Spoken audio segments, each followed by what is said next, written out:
the bands who are doing really well at the moment are just the ones like doing it. And I feel like there's so many super talented artists in Cape Town who are way more talented than some of the top bands at the moment who just don't do anything.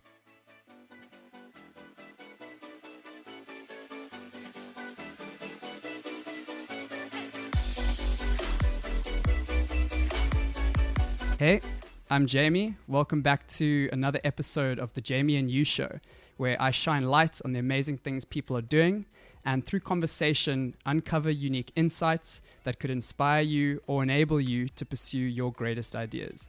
Feel free to pause the conversation at any time and write down your favorite quotes, your favorite insights, and please share them with us. If you're watching this, please share them in the comments section below. And if you're listening or if the comments section isn't for you, please tweet me at Jamie and You. Let's get into it. Nic, welcome to the show. Hello. Hello. That was good, dude. That little intro. Yeah. You like that? Yeah. Do you memorize that? Is that every time? Every time, yeah. I'm getting better at it. That's fine. That's cool. You start to remember it. I can do that. Nic, how do you go from being in high school, not really knowing how to get involved in music, to touring Europe with multiple bands? Yeah, well, that was the thing in high school. I really didn't know how to get into music. All my friends did music in high school, and I didn't. It was way too hard. I think I did in grade 8, and then I was like, nah, that's not for me. But I was always a music fanatic. I was. So, yeah, from high school, I tried to be in a lot of bands. I was in a couple bands with my best friends, and they didn't want to be in a band with me because I also never tried. I never actually put in the effort to actually learn instruments. I still really haven't mastered any instrument. But back then especially, I was just like, nah, don't need to. But I had a good music knowledge. I had just studied every artist I'd liked ever. So what didn't work in the beginning with the friends? Well, I remember I was a drummer in my three best friends started a band, and they needed a drummer, and then I kind of bought a drum kit to do that so I could be in the band. Otherwise I played a little bit of guitar, started playing drums, and obviously you can't just buy a drum set and then all of a sudden be in a band. So then we had our first show coming up, and then one day we were walking at break, and they were like, Nic, we're going to play the show with the drummer in the year above us. Oh, no. Who was actually a drummer. Yeah. Which made total sense. I don't even remember having proper band. I think we actually did have band practices, and it didn't go well. Anyway, so yeah, they asked another drummer, and I was heartbroken. I was destroyed. I remember I started forming other bands, in protest. In protest, dude. Trying to play and battle the bands against them. I remember there was one competition we had at school where there was an idols thing, and the teachers are lined up, and then I had a band, and I just put this group together. Hey, you can play something, you can play. And I still hadn't learned drums properly. And then I remember the teacher going and saying wow, because the girl who was singing in the band had a beautiful voice. That was a beautiful voice, but what are you doing with that drummer? Nic can't play drums. No, the teacher said that. Teacher killed me. He was a so friendly killer. teacher with me, so I think he thought he just could say I thought that. it was a bit of banter, but he didn't realize. He didn't know it was going to crush me, and I'd still bring it up in a podcast years later. And I remember, so intense, man. Yeah, I remember that. But then after that, so that was in high school. It wasn't even early days. We were young, slightly young adults. I wouldn't say adults, but yeah, when you're a teenager, you know what's up, man. You feel like you're an adult, but you're not. Yeah, and then so from there, I left school, went to Plet Rage, dreams crushed, never going to be in a band. And then I met the twins from Bairre, randomly, just a friend through a friend, and had that whole night of meeting them, and then hanging out with them afterwards and saying, because then I'd met people who also could play music, and also they were musicians who were technically very good, but then also didn't judge that I wasn't very good, but were keen to play. Who cares? Awesome. Whatever. Let's just play music. I think they were more hanging out, and I was starting a band. and then Hanging out with instruments. Yeah. Exactly. And then Kyle has been an old childhood friend. Tom, also old childhood friend, who I just said, cool, come be in the band we're starting. And then through that, and I think their musical prowess, they could like form the songs on guitar. It was playing around campfires into like more of a structured. They could make like, for example, I was a huge fan of Vampire Weekend. And then that they had that whole sound with like violin and cello, exactly like the Twins kind of brought. So then they brought this like almost, because most bands also like that 4-piece. It was the era of the 4-piece indie band. And then they had this super cool touch for like in Cape Town, which was quite unique. And I think that was just a talking point when we started playing shows at first. And then I think from there, just because it was a talking point, we put so much effort in. I started singing, still didn't master any of the instruments. Just like a lot of the stuff we played, I'd write the basic chord structure, and then if we added like some crazy musical bits to it, it'd be like the Twins would sit down and teach me and Kyle like what we were actually doing, and like this is what you actually should be playing. So that was cool. That's an insight into the process, man. Yeah. So did you start singing from the beginning of Bairre? Was it always clear that you were going to be singing? No, actually not. We needed well, I was playing drums because I got a little bit better at drums then, and we needed a singer, and it was so hard to find a singer. And I really wanted a boy singer just because those are the guys I idolized then. And I was always keen, like, I'll sing backup. I can do that. I'll sing backup. And then we found Tom, who was a drummer. It was just so much easier to make him play drums, and I could kind of play guitar. It was more a thing of rushing it that I became the singer. No way. Yeah, I wasn't a singer before at all. Still, for like the whole Bairre process, the Twins used to always say that Nic mustn't learn how to sing properly because then he'll go like choir boy and stuff. And they used to think that was the edge that he had. That was like the edge is that you're a bit rough. Yeah, exactly. They thought that was cool. That's so funny. Yeah. Do you think, did the Twins, it sounds like they had some vision, they molded things, they had some direction. They're just super dedicated to whatever they're doing kind of people. So right, they take things seriously. And we came to a point where we made Bairre our number one priority, and then if it's their number one priority, like they are in life now after Bairre with like law and Julie's doing accounting, they're on it. Yeah. I think they're people who just know what their dad's like that as well. They know what they want, so they literally map out how they're going to get there, and then they do that. That's also a huge thing that we had as Bairre, was that they brought to the table to begin with. There's like, well, first thing we got to do is write our goals, like our goals list, and then we got to tick it off. And it was like bringing like a business plan to a band from day one. And then that goals list was, because I'm also obviously a very motivated dude, especially when it comes to like music and all that stuff, and I want everything now.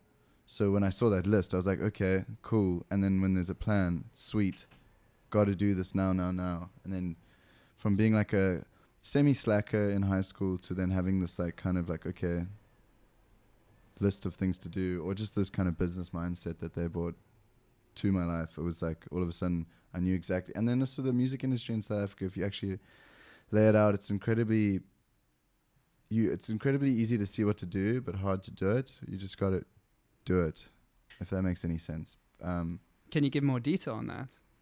Well, I think it's super simple. Like the music business is quite like straightforward and laid out. That's not the music side of it, obviously. Being a creative, that's the complete opposite almost. But just like playing a lot of shows, or like going to tour in a place to get noticed, or then do this, and yeah, I think the way to map it out is quite simple. Did you guys map it out quite easily, or is it looking back you think it's easy to map out? I think we just there's like one important rule where you just play as many shows as you can to as many people as you can, and you just do that for as long as you can. And I think that's what we did. We went on so many tours. We didn't get paid much. We just and then obviously just being in people's faces kind of all the time. At one point you just break through a wall and then things work out. Like I remember like our manager Jeremy, who came on board, he was managing the plastics and things, and we went on a tour with the plastics and stuff. And I remember, just to begin with, he couldn't believe that we were drawing people to shows, and we hadn't been on radio yet. And this was like our third year in, and we already had like a following without being on radio. And I put that down to like visiting student towns constantly and playing really cuck venues, and every weekend playing really horrible shows non-stop. And that's all we did.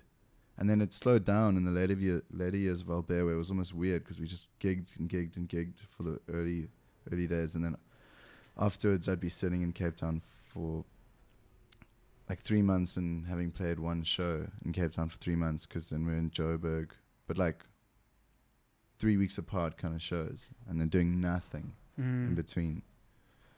Yeah. Why do you think things slowed down?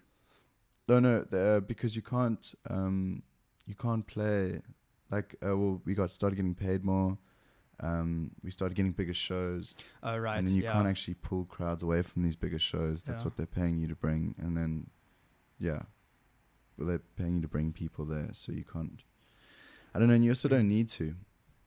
You don't need to tire yourself out, and that's what we did anyway. But I mean, it sounds like it worked out. You tired yourselves out, got a lot of exposure. I remember seeing a video of you guys. I mean, I think there are a lot of reasons you guys are successful besides playing lots of shows. I mean, like your SoundCloud was super popular, so your music was online. Like you weren't on radio, but you were online, so people could go check you out there. And then also, it was really your social media presence was on point. That just seems simple. Yeah, the social media presence. But that was a bit later as well. We got the hang of it, and then also Kyle picked up this incredible talent for social media, which he still does. He does that now. But he was a huge driving point in just being comical in every aspect of the band. And then also knowing what we need to do, and we also structured it like that. Like we'd have these like meetings about, okay, we've got to post more photos of ourselves, no more sunsets or no more those kind of things, because that's where we get more likes on. It's just obvious things that a lot of people don't do in bands, which is funny. We wanted to be pop stars in a way, so we followed the pop algorithm, which is very plain and simple and just like a Google away on like how to actually make it in that respect. You guys were intentional. Yes, yeah. That's what I picked up as well. Like you guys had outfits when you played shows. That's what I'm saying, yeah. That was big. I remember that. That was the worst thing I ever did, because I came to the band with that because I don't know what it was. The Hives. I think we opened for the Hives, and I was like, guys, look at these. They're all in their like tuxedos and suits, and I was like, this is a band. This is great. And then we did that, and we did it for like 2 years when I came up with the tie-dye idea, because the tie-dyes were hip at the time, and I was like, oh, cool, tie-dye. And then we had to wear tie-dye every single day, and it all of a sudden became this job where we had like a uniform, and you had to put this on, and there was no like originality for like myself. It was just became this one big blob. Right. Which was so killer. You kind of need to go for that. You need a style. Your band needs to have a style and be styled. And if you check out any band that's doing anything, they are styled. But you kind of need to. You can't wear the same outfit. I don't know how the Hives do that. So your advice is like how can you find some individuality while still being styled? Yeah, sure. You can have some play. Yeah, and that's why style is so important. Yeah. Yeah. It's almost it's way better to have a stylist as well than have someone in the band do it. Okay, how come? Just because then we ended up in tie-dye for like 3 years, because I have no vision of like fashion. Yeah. I remember seeing a video clip of you guys were at the airport, and someone had brought the wrong outfit. And you guys were talking about how the person needs to get the right outfit, because what if their photographer's there and people take... Yeah, we were you super guys took serious things seriously. about that. We fought non-stop as well. That was kind of... People would be like, wow, that band fights a lot. And then we'd be like, no, man, we're not fighting. We're fine. Because it was also like a close-knit family. Our family fights a lot. But we used to have screaming matches, and we're in these like tight... At one point, it felt like we'd get in... Like you'd leave the house, everyone would meet up at a place, we'd get in a van, get on a plane, go to a show, get back in another van. Sorry, get in the van, then go to the show. Then after that, play the show, a drink or whatever, but you're still indoors. Then get back in a van, go to a hotel, get out of the hotel, get back in a van, go play another show, get out. And then you realize, like, I haven't been outdoors in like a weekend. And then you're also on top of each other and you're tired all the time. And then also trying to like keep on these like just this rigorous schedule, and also like things we need to do. Yeah, we used to fight nonstop, but at least what was good is we used to fight and then get over it. Like we obviously had our biggest fight towards the end, but now I'm going away with them this weekend. We're still friends. It's like, yeah. I think you guys cared about it a lot. Yeah, that's what's exactly. really cool. It's so cool, and you guys cared about it also from different angles and in different ways. I really liked how you said that you were super passionate about music, but then the twins brought some structure, and then that actually fueled you. And then it was, I think that's so big, like having someone who has a lot of potential, and then actually giving some structure around that so that they can just put their head down and go for it. Sure. Massive. Yeah, 100%. That, yeah. I mean, the twins definitely enjoy music, but they were also like, it was like comical a lot of the time just because they didn't know, like they didn't grow up on like the same thing Kyle and I, where we were like these diehard fans of all these different bands. Whereas they'd learned like classical music like throughout high school. It's such a cool combination. Yeah, no, it was great at the time. It's so incredible. It's like the clash of all this amazing, and then the fact that you weren't even going to sing. It's so wild. So you guys, you toured a lot, and that was to get as much exposure as possible locally. Yeah, in the early days. And then you had your goals, and you're ticking. I'm sure those goals are bigger and bigger shows. That was probably what was on that goals list. Yeah, we had on our first. So on our first goals list, we had play at Glastonbury. Like that was the one thing. But then we ticked off everything else. Like, I mean, on our first goals list, we had like play at Dizzy's. And then we were just like looking back. Tessa has all this stuff. I think she kept it all. She's kept like a record. But it's just funny to see like Glastonbury was on the same page as like Dizzy's. And we were like, cool, ticked off that one. And then the Glastonbury thing obviously never happened. But I think that was one of the things that never happened. But we'd like every year complete the goals list and do another one. Complete the goals list, do another one. Yeah, I can't actually even think of any. But it would be like play Dizzy's, play Assemblies, tour Joburg, tour Pretoria, tour Europe, go to London. Play Kirstenbosch. Yeah, exactly, yeah. All those kind of things. Favorite moments from our Bairre? Best shows? Best shows. I think because everyone used to ask us this as well, and most of them were great. That was like, oh, that's the best thing. That was the best thing about the whole thing is playing shows. Those were a highlight. And I think all of us enjoyed that as well. Like we'd have these huge massive fights and then be on stage and you can't really do anything. You're just thinking about one thing and people in front of you. And people were really nice when we played shows. So I think most shows kind of blended into one and were really great. But then the one obviously I remembered last was the last Kirstenbosch show was super good just because it was the last one. There's so many people, super emotional. And yeah, it was just fun. So I remember that one. I don't know. There were a lot of ones up along the way, like Splashy Fen was cool, the one, yeah. Opi Kopi. Every time we'd play a festival for the first time was cool. Cannes, when we played in France, that was super nice. We played on the beach. So many, dude. Yeah, you can't highlight one. It's so cool. I think you guys, just from my perspective, had one of the best band careers I've seen out the country, man. Thanks, dude. Yeah. But at the same time, like, we were nothing as well. No way. Okay, let's hear about that. You mean like, what would make you say you guys were more than nothing? Like, what was it that you think was lacking? I don't know. Think about I'll answer this. You mean you guys like didn't get like tons of money and tons of fame internationally? Is that what you reckon? Well, yeah, for sure. We didn't get all that. But no, just locally as well. I don't think we're not like going to be remembered like Mango Groove or... Right. That's just an example. I can't... Yeah. I just think a lot of South African bands are small scale. Like I know so many bands that I used to have, like were my heroes growing up, that have just like passed away, and I bet like no one would know who that person was or this person was. I think it's gonna be the same vibe for us. I think it was great for a time, but there's definitely let's look at Jeremy Loops, for example. He's gonna be remembered for quite a bit of time, I think. I don't know where I'm going with this. No, I see what you're saying, man. Yeah, I see what you're saying. I think the way we know Deanford, for example. Okay, yeah, I get it. And Deanford, I don't even know if they're even like that celebrated here, but they're huge. Yeah, but I also don't know enough. Yeah, I think what makes me feel like you guys were super successful was how passionate the fans were. Of the people that did know you guys, like people ate it up, man.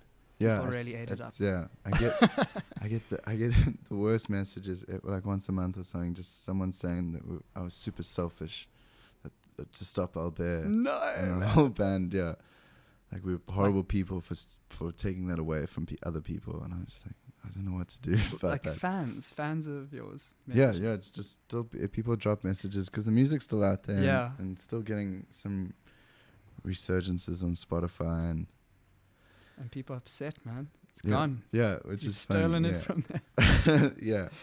But what I love is the music's still there. Yeah, it's always so gonna great, be dude. there, man. That's the best thing about writing music. Is Yeah, that shit's always gonna be there. It's always there. Me.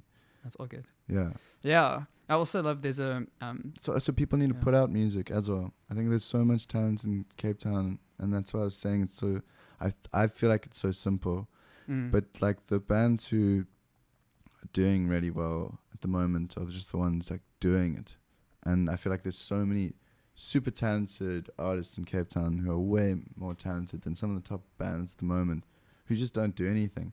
I mean, so now my new band, The World of Birds, Skang's gonna kill me for saying this, but like he comes from a bunch of projects where it's like the best music I've ever heard, and just none of it came out, and still he sits on a library of stuff because he writes every day and it's his day-to-day making music, and it just didn't come out. And there's been a lot of bands that have come through Cape Town as well. I mean, Joburg as well, but I haven't been in touch with most of those. I just think there's a lot of South African artists who, because it's really not. It's not.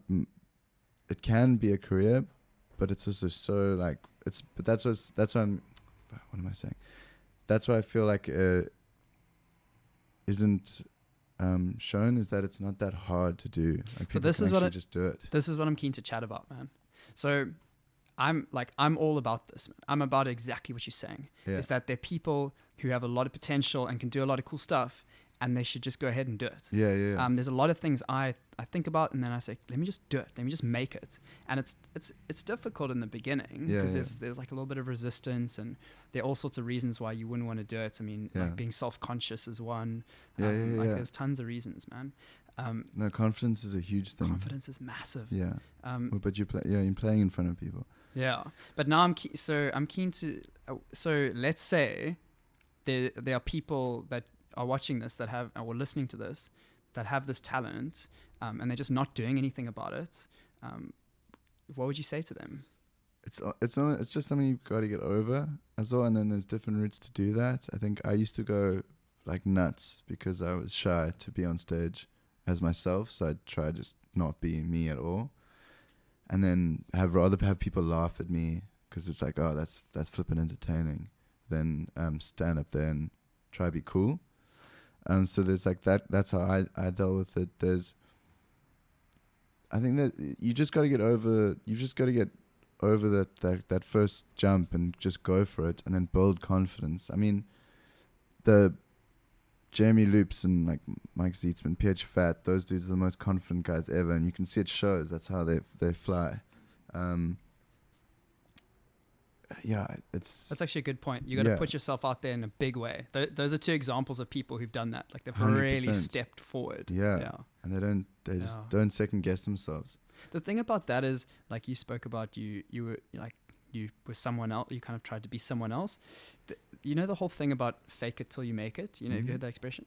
But then there's also the expression fake it till you become it. Yeah, which is, you know, like if you step out of your comfort zone, and you, like you said, you stepped out of your comfort zone, you tried to be someone different and something, but then that became you, man. Everyone would see you do that and think, okay, well, that's just Nic again. They wouldn't think, oh, that he's still doing this trick, that he's tricking us. No, people just, and then there's this thing where when you become that, doing it, it wasn't a chore. Yeah, there we go as well. But I think also you start to, I don't know, like I think anyone who's hesitant or scared to perform in front of people, think about how much fun it's going to be when you're not scared. Like that's the motivation. Yeah, dude, totally. Because it's so cool once you're not scared. It is. And the only way to get through that is to just leap and go for it and be overconfident. The thing is, it's the same thing with public speaking. People, the first time people see you, they don't know how good you are or how bad you are at the thing. So if you pretend to be super confident, and everyone's just going to see like, whoa, that's a good public speaker, and then you are that thing. Yeah, you got to almost go in the mindset like, who cares? I'm doing this for me. That too. Yeah. That's big. Yeah, you got to do it for yourself. Yeah. And most people don't. But people just got to stop caring about what other people think. Yeah. I mean, Yeah. The kind of thinking about the two realities where you either care what the people think and then you never do anything, or you do the thing and then maybe some people. The thing is, if you do, this is the thing you have to accept. Some people watched you on stage, saw you doing handstands, and thought you were an idiot. Like that's what you need to accept, you know. But like I felt that way. But there were those people, because you were doing something outside of what normal people would go do. But then as a result, you also won over tons of people. You had a lot of fun. Yeah, like you just had to accept that there was going to be this small number of people that didn't appreciate what you were doing. Exactly. And that's fine. In a way, at the same time, you've actually got to get over yourself. Like, get over that. That's a good point. Don't be like, if you're feeling shy or too cool, then get over yourself. What are you trying to protect? Yeah, what are you trying to, like, who cares if you fail? What's that going to do? Why is that a big deal? So yeah, it's... Do you think it's the same for people recording music? They're scared people are going to think it's bad. Oh, putting stuff out? Yeah. Yeah, that's definitely true. Or they want it to be perfect, maybe. Yeah, that's the worst thing as well. I mean, it's not the worst thing. I have arguments with my band members a lot about this exact thing. But at some point, you've got to like realize like it's good. It's almost like if you keep tweaking things, or you're trying to, I think it has to be good enough. When someone else says it's perfect, then that's when it's perfect. And often people say it's perfect way before you think so. So you should just go with it and then get the next one more in line with what you were thinking for before. I think it's really important to just put stuff out there, and then have it fail. I don't believe in that. Like you get the perfect song or perfect anything out the first time at all. You also only learn about what's perfect about stuff once other people have like you've formed opinions on their opinions and that kind of thing. Yeah. And I love that that first Bairre EP has mistakes on it. Yeah, it's terrible. It was bad. Like, please, like anyone who's holding back from putting their music out there, go listen to the first Bairre EP. Yeah. Like, love it, realize how good it is, and then listen for the mistakes. And like, it didn't stop you guys. No, like, exactly. Imagine you'd said, okay, let's re-record that. Let's fix that. Guys, when can we book another studio session? The band never releases that EP. You guys never have a band. No, well, that's the thing. We looked at it as like, hey, what do we do to get more shows like abroad or get out? Because we can't just like shoot up to Joburg. Don't have the money or anything, or the invitation. So it's like looking at like you put music out there, then people hear it and then invite you over. And that's what we did. We were like, okay, well, we got to put songs online. Otherwise there's no point. Which is, I think we actually lost a battle of the bands that was going to give us a recording. And then we lost the battle of the bands, but we're like, okay, cool. This is coming out of our own money. We have to. there's no way we can't record. Otherwise, we might as well just stop after this loss. So yeah. So you just did what you had to do.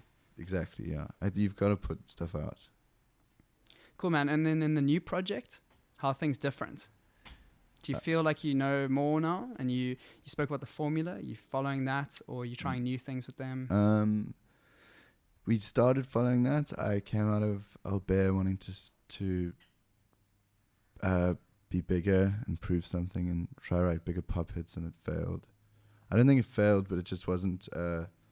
I just liked the songs, and then the new my band, the Connor and Ben, who I was working with, were also like, why are we doing this? We're writing for radio kind of thing. And then also being in a band where this, in comparison to Bairre is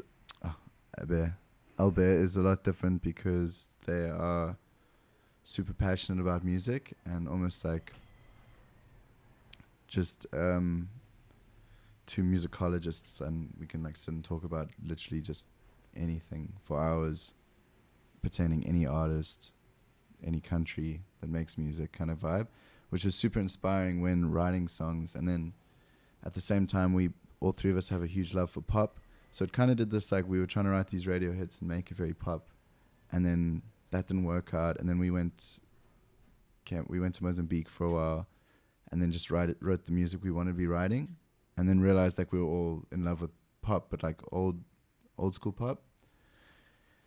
And now it's going down that whole direction of we're making pop music again, which is weird, but it's exactly, we're so happy. Like I'm so happy writing this music now, where a lot of the old Bairre things, at times I felt like I was writing the music and then bringing it to the band, and then we were like analyzing it a bit too much, but I was doing that too, like not saying anyone else is doing that. And then I don't know, I was just getting detached as soon as the songs would be released.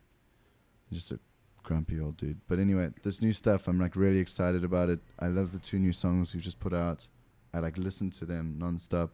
You know, like it comes up on Spotify, like you're listening to own tune. I love that. I don't care. I'm gonna keep doing that.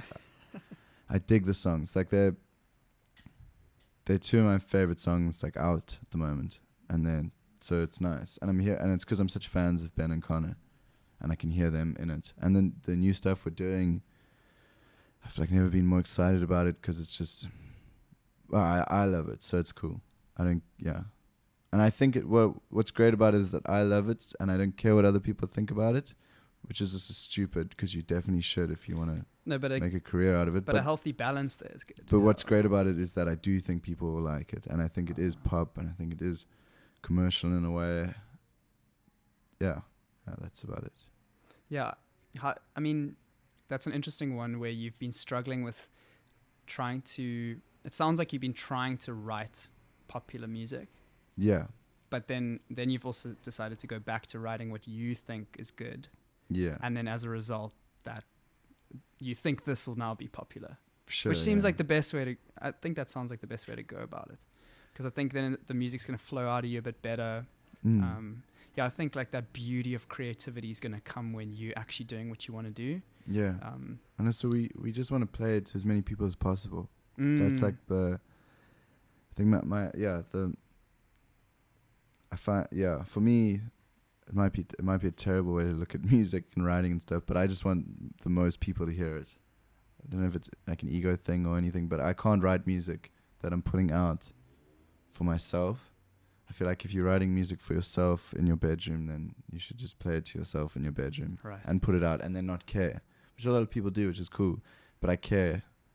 I want a lot of people to hear it. So I think that's also probably made us go a more pop direction. And I feel that's the same for Connor and Ben as well.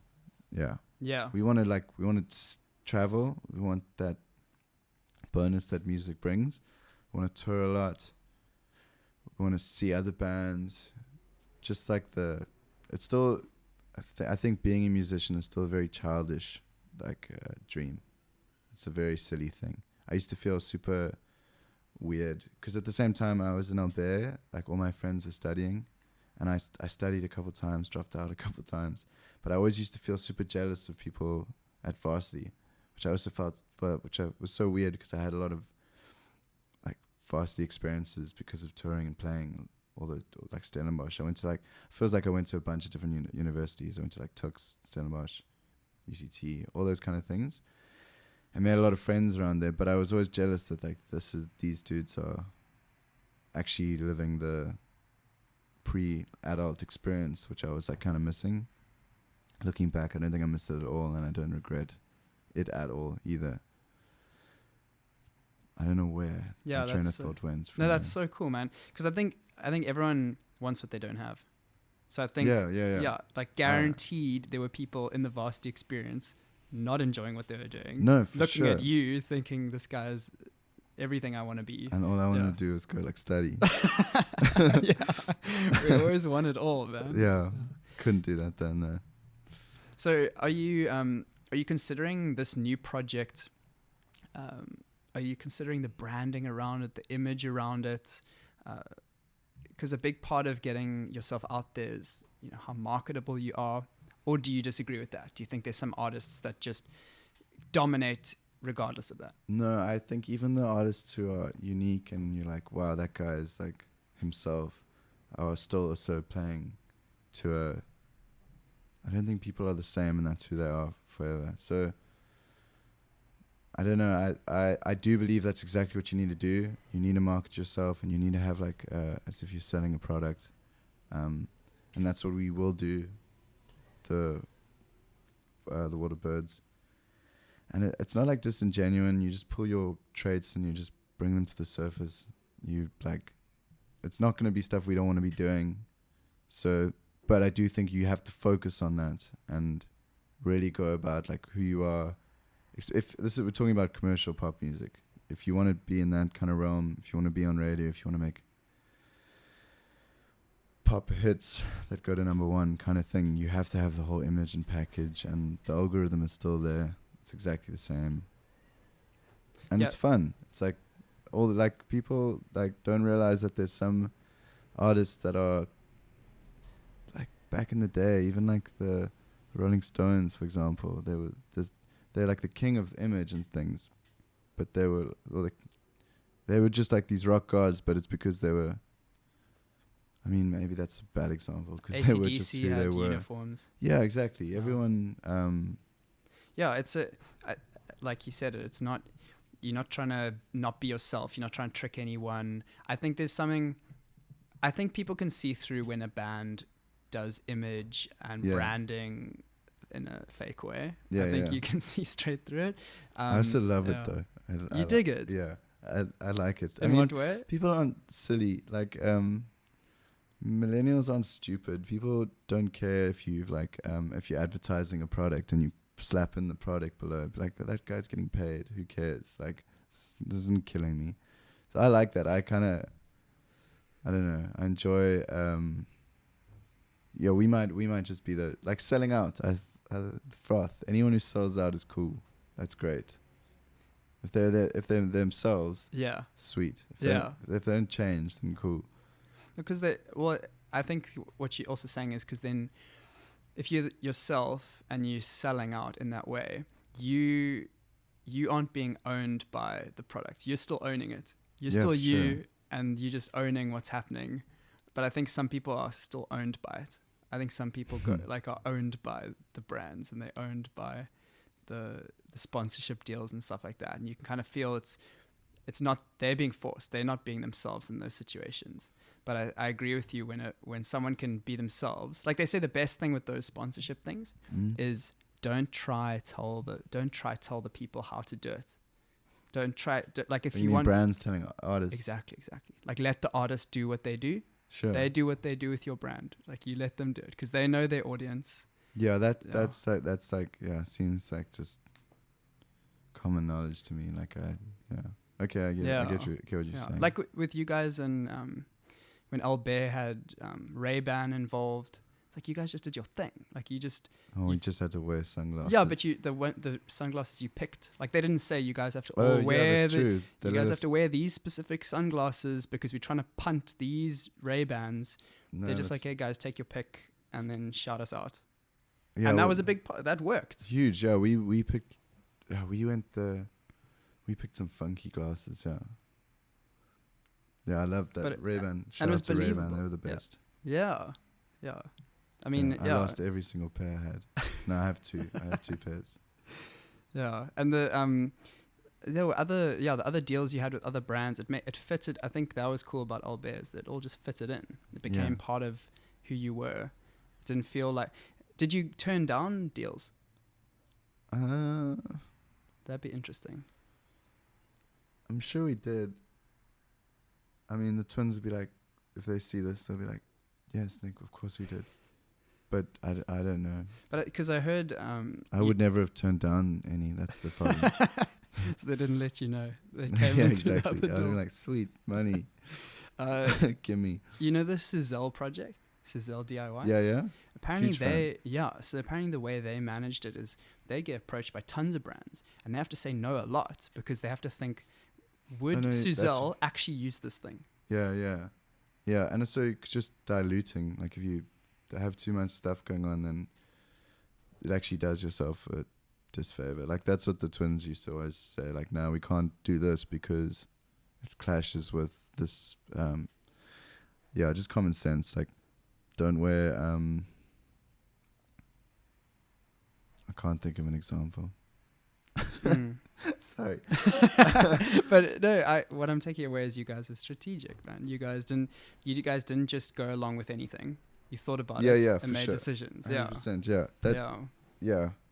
But that's Sizell and the whole sketchbook thing is so incredible. I'm such a fan of those dudes. So cool. And Tully's Wedding Diary. Yeah. I love that. I love that vibe. That's so cool, especially to see people like, I don't know, I feel like that. I was in New York now, and you feel like you're walking in Hollywood, or like you walking in a movie, and you like everything's like front page of like the world, and then I feel like everyone just has a dream, and the dreams are like reachable, and all these kind of things. I think for a lot of South Africans, it's kind of like, oh no, that's like so like we have that culture. Or like movies, or just any of that kind of TV stuff. For me, it sounds so like we have like the whole ad world down here, but I want to see more like local films and things. I mean, there are, but yeah, like that series is so great. It's just because it's like local to like Cape Town. It's amazing. Yeah, it's unapologetically South African, and it does it really well. So well. Yeah. People love that show. My mom and friends love that show. That's a good point. I think it's successful because it's authentic. Yeah. Otherwise, South Africans try copy other people a lot. Yes, it's true. Yeah. So it's just cool to see people doing that. Yeah. Yeah, I've seen a lot of things where someone is trying to do something similar to what an American company's done or American production, and you can always see through it. It just feels so false. Yeah. And the thing is, there's so much potential in South Africa, especially because like who's telling those stories so that other markets can watch these stories. Yeah. Like imagine someone from overseas watches some of that Tully's wedding diary stuff. Like, they're going to be really happy because they get a whole new view on things. It's amazing we're using Tully's Wedding Diary as an example. I love it, man. I think there's so much stuff like people need to be sharing and documenting the stuff that's going on in South Africa. There needs to be more of just things to see, and just like all the different things happening in Cape Town to be more. I don't know where to go look right now. I mean, back in the day there was like We Awesome, just all those like kind of blogs and things. That's true, actually. Yeah. I know. Who's curating this stuff now? 10 and 5's great. Oh yeah. No, but I mean, there needs to be more. I don't know. I want to hear about more people. Maybe people aren't making stuff anymore. No, surely people not. are definitely. But yeah, that's what I mean. Like I feel like going to New York, there's like little suburbs that have like 3 different magazines in just that suburb, and then like famous like artists and festivals all in just one suburb. It's not even like half the size of Cape Town, these little places, but just these huge hubs of creatives. And I think it's a culture thing. I think there's something so cool about but we have so much culture here. So culture in that sense, but I think the culture I'm talking about is the drive and the belief that there is in America. Whereas that's here, true. I don't know That's if what I mean. I don't know if there's that here. Like people don't back themselves as much. It is a lot harder here, but yeah. Oh, you mean resources wise? Yeah, but oh, it's man. So there's like you're saying there are some good reasons why it would be hard to back yourself. Yeah, for sure. Okay. I just feel like maybe we're going into two different types of belief, but yeah. I think that's interesting. Yeah. So I think that there are some people who could be doing more and creating more if they just back themselves more. Sure. Yeah. That's what I think. Yes. Yeah. It's quite a.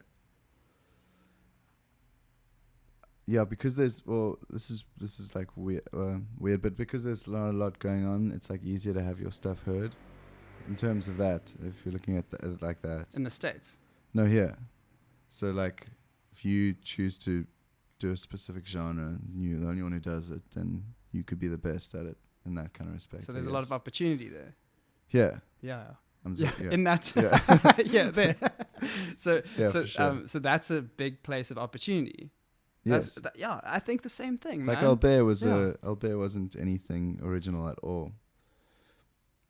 I don't think so. But it was just... We had twins, so maybe that was the original. But like... But it was an unserved thing in Cape Town, South Africa. We were a mimic of like Vampire Weekend and Raw Riot and those kind of things. Yeah, man. That's pretty much what I'm also saying, man, is that there's... Especially as people like us or, similar in this way, which is we are very plugged in to what's happening overseas. Like you said, you were very aware of what was happening in the music scene. You knew the bands that were there. All you had to do is... I don't want to say emulate it, man, but like, no, but sure, yeah, but you had to you reapplied it. Yes. That's what it is. That's what, and that's it's a big part of why I want to be doing what I'm doing now. Like sharing stuff like this and just doing. Sure. Look at this. You look at that intro. Yeah, because there's opportunity to do some really cool stuff, and not be a passive all the time, not be consuming and just saying, oh, that's so cool what everyone else is doing. Yeah. I think it's such a downfall of just the way that all the media and consumption is set up right now, is because America is just pumping out so much these days. Like we kind of just think, okay, well, I guess that's the standard. There's like that. People here need to celebrate more artists, and then not only just celebrate more artists, but like dig for them and actually find. I think people in Cape Town are lazy where they do look to that. Like, same as me, for sure. All my idols and heroes are mostly European and American. But you really do have to come. There's like so many incredible people here. And you actually just need to actually look at home. But yeah, I mean... Big time. I think there needs to be also like more support, man. The whole world. Yeah, I don't know. Do you think there maybe needs to be more effort spent into promotion stuff? Event organizers, promoters. I remember speaking to someone about that, about saying that there was a point. Remember when there was tons of live music in Cape Town? Yes, it was unbelievable. It was the best time ever. It was, I don't know, 3-4 years ago. Yeah. And then I remember speaking to someone. I said, "What happened? Like, where did it all go?" And someone said the promoters. They said there weren't enough promoters putting on shows. Maybe there also weren't enough artists as well. Oh damn! I don't know. Like the Danilo from Kuri Kuri Records at the moment is doing a huge thing at supporting artists in a big way. All the Birds are signed with him, and he seems like he's starting like a cool thing with those Raptor Room shows he's putting on and just getting people excited like that. But then there's a lot of other like small kind of projects like that. I think it's just about more people, like you say, promoters doing it. I personally don't know. I can't say I know much about like how to fix it or how to change it. Yeah, and things. I mean, well, the way I like to think about it is there are all those, like you said, okay, maybe there are not enough artists. Just support, I guess. But maybe not enough support. Yeah, there's all sorts. I think people are getting more more picky with how they spend their time and their money. There's so many. Maybe it's also that like entertainment. There's so many other forms of entertainment now. So how are you going to spend your time and money? And I think you have to put on a really good show now. I think back in the day there could be these grungy gigs and people would flock to them. Whereas now, I don't know, did we raise the bar too high? There were some awesome live shows. I mean, remember assembly days would be decorations everywhere. Like now you kind of have to live up to that if you want to put on a live show. Yeah, I can't think of anywhere that really does that at the moment. Yeah, things just got bigger and better. That was really cool. No, that's true. There was Yeah, I really enjoyed it. Yeah, it was a good time where I think that was a really good combination of where it was like all the talent in Cape Town was booming musically, which was cool. So, because I think still now there's so much musical talent here. I'm saying in Cape Town, but in South Africa in general. Yeah. And then there was a collision of that with the creativity of the promoters. So there was all this branding and design and all that around promotion. The people who were making the posters and the flyers were super creative. It was colorful. Sure. It was this explosion of Cape Town creativity. And then there was dress up, like a Halloween show, and then people would come. Yeah, it was incredible, man. Yeah, I think there's just less live music. In general, yeah. But it's not like a terrible thing. But I thought about this other day, man. So people say, okay, like it's cheaper to put a DJ on than put a band on. Sure, okay, cool. So then, if you're just talking money wise, like a promoter's going to book DJs rather than a band. But then, so did DJs kill live bands? You know, DJs can go up there and they can play a track. So a local DJ can go produce a track of their own, and their one track as a single person could kill a band off, essentially. But I don't even think it was that, man. I think it was the fact that a DJ can play the tracks of other people. So you've got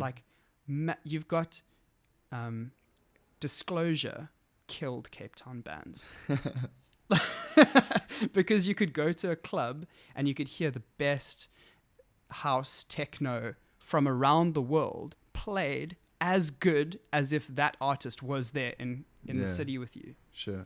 Oh man, it's so sad. But it's not the same with bands. Like a certain band, a Maroon 5 cover band couldn't kill a local band, you know. That's a great point. Yeah, it's really intense, man. But I also think that there's going to be like a resurgence, and things are like it probably goes in waves. Definitely, man, because people remember and find new appreciation for it. Yeah, exactly, and new little things will start up. I don't know. How are you finding the gigs these days? Great, like really cool, and people are showing up, and it's awesome. Yeah. And the European shows? European shows are amazing, but those shows are like it's not us that we're not the reason there's a big crowd. Like we played at a festival and there was a crowd there because the festival was great. And so people in Europe just support like not just live music but any music at all. They support like festivals. That's so cool.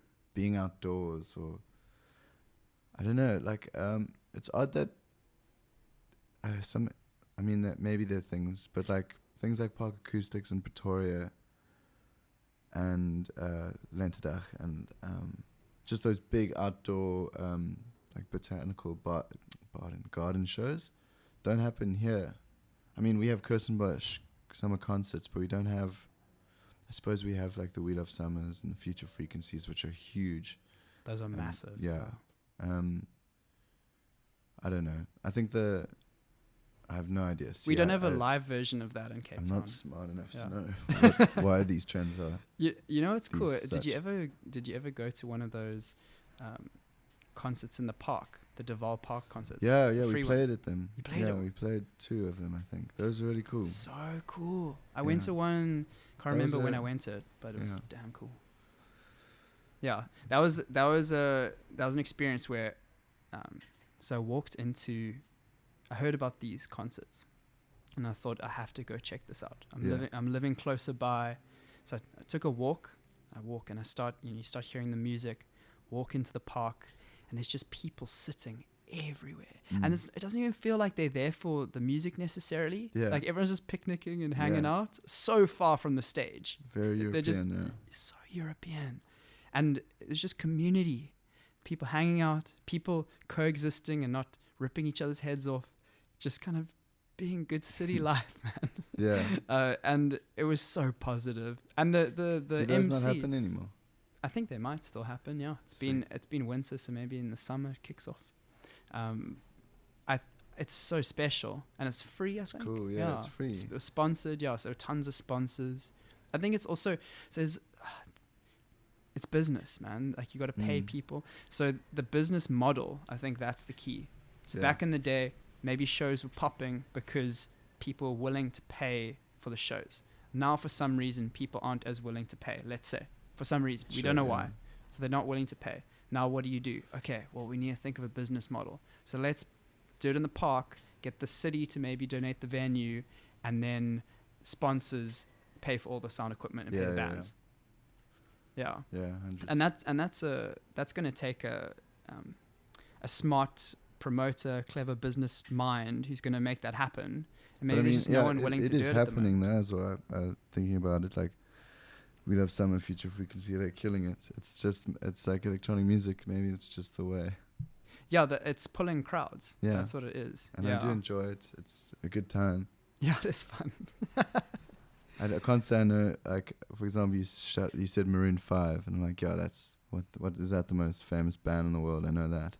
But I don't know who the most famous DJ in the world is. Or, like, I don't know, live music still, like Justin Bieber still plays with a live band. I watched his show here, that was cool, and very good. Here, when he played here? Yeah. Awesome. Huge. And so I don't know. I really don't know how the whole thing is going to turn out. I wish there was someone here who did, because I'd be very interested in listening. That's a good podcast. Who did what? Who did know? You'd be able to know, yeah. It's complicated. There's so many things. We've gone through a lot of them today, which is, what does the crowd actually want? Yeah. Then are the artists doing that or giving that? How good are the promoters at organizing an event and understanding the business model? I think We Love Summer and that Future Frequency team, they've cracked something. They've cracked a good combination of all those things. Smart dudes. Yeah, smart dudes. They're giving people what they want, and people flock for that stuff, man. They love it. But also they're also playing into image and brand really well. So their photography and media coverage of the events is super good. So you want to be seen there. They're playing into that as well. They're smart dudes. I want to be seen there. Yeah. Big time, man. Yeah, that's such a big part of it. The assembly guys, that was how they blew up, man. Remember Discotheque? Yeah. Yeah. And that was all about the photography going up online, and Facebook was getting big at that time. Yeah. So they would post it to Facebook and everyone would get tagged, and then everyone wanted to go to the event so they could get a nice photo. Hundreds. Yeah. The media is such a big part. Assembly was a huge thing, dude. Yeah. Last night someone said, like, I wish they'd throw another assembly night. It'd be so big. How? Yeah. But it's at the, people forget that, assembly towards the end, people weren't supporting it. Yeah, exactly. At all, yeah. The crowd moved on. I don't know how or why. Yeah. That's the bizarre thing, man. Techno. Techno. Yeah, people changed, man. Music preference changed, and that's fine. That happens. Yeah, but that's what I'm saying. It'll come back, I reckon. Yeah, I don't know. Who knows? Oh, that's such a good point. It'll be like it changed for no apparent reason. For sure, yeah. It'll do it again. Likely. Well, something has to change. I suppose it's like fashion as well. Fashion randomly comes and goes. For sure. Look at all electronic music's going through so many phases. Like I don't know when the last time I heard a dubstep song was, for example. Exactly. Or then like house got replaced by techno, and then Have you ever wanted to then get house, involved in electronic music? Singing on electronic tracks? I don't know. I kind of my music knowledge goes backwards, which is bad. Like I'm still discovering artists from like the 70s and so on. So I definitely am not a electronic music aficionado, but Ben, who in my band, he is, and he's introducing me to a lot of it. Obviously, it's just happening in the world. But no, the Waterbirds are quite electronic. I mean, there's 3 of us, but there's like 15 different sounds coming out of one song. So yeah, I don't know. Because I was thinking, yeah. No smart answers. I was thinking the other day, you need to email all your demos and all your songs to the Chainsmokers, Lewis the Child, and be like, hey, do you need a vocalist? Yeah. Don't you think? Take the melodies. Yeah, man. I think that's a good idea. Ben can do it. Big time. I'm sending them all to Ben at the moment. Nice. Yeah, I think there's cool opportunity there, man, for some collaborations. Yeah. I think that the collab Bairre did with PH Fat was good. Yeah. That was cool. No, that's been one of our best songs to ever come out. Yeah. How did you feel about the tracks going in Casey Neistat vlogs? Super cool. I stole that whole vibe because I'm like old friends with Dan Mays, and just seeing how he's like done that still like freaks me out. Like going to visit New York and thinking like Dan's this huge big deal. Dude, it's all. But it's all crazy. What He's I such love a about hardworking dude. I love about that is there are these incredible opportunities if you capture them. Yeah, for sure. That dude is just like put his head down, and that dude grafts, non-stop. I don't know how he manages that. I can't do that. I can't do what he does. No ways. No, well, don't have the talent to, or the skill level, but like just to have that constant drive is incredible. Yeah, sheer determination. Yeah, he's a dude. Yeah, but I think it's such a good example. I really hope there are South Africans who see Dan Mason. I think there will be. Hey, I really hope. There's such a following for him now. Yeah. So I guess so. Yeah. I think. Yeah. I mean, it is about. I think there's a really big thing about having examples of people who other people can aspire to. Sure, so I think I really hope. The thing is, though, I think Dan, from what I've seen, is his. It still might seem like he's doing things the American way, which makes people still aspire to that like American aesthetic and style. Perhaps. I mean, I know Dan does a lot of stuff that has got a lot of South African flavor. Yeah. But I really hope. Brew, yeah. But I really hope people are seeing it as South African flavor and not thinking, okay, well, it's just a South African who's doing it the American way. Yeah, I don't know. I don't find his stuff very American at all. Okay, that's good. Because that's cool. He just lived there now. But now he lives here. And I think he's going back, and he's probably on that 6-month visa vibe. But dude, I think if anything, he's trying to be very South African, in my opinion. I don't know. That's great, man. Yeah, he's cool.